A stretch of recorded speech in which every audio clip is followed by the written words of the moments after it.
大家好，欢迎来到寒舍食语。本期视频给大家分享一个清肺润燥的养生食谱：冰糖蒸雪梨。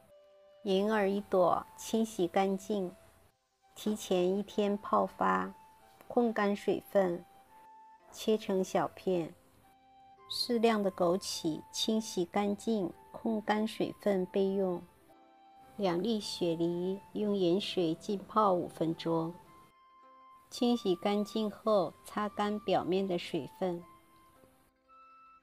从梨的上部1/4处切开，挖空梨心，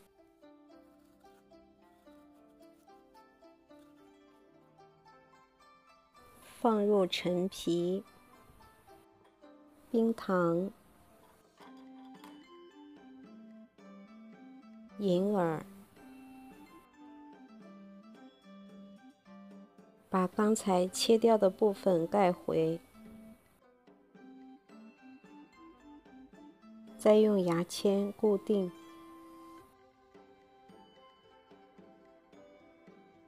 找一个大小合适的碗，把梨摆入，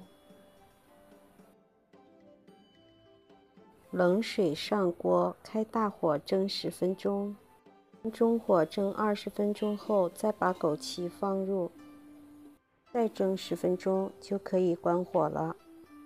这样一个清肺润燥、止咳化痰的冰糖银耳蒸雪梨就做好了。谢谢观看，我们下期再见。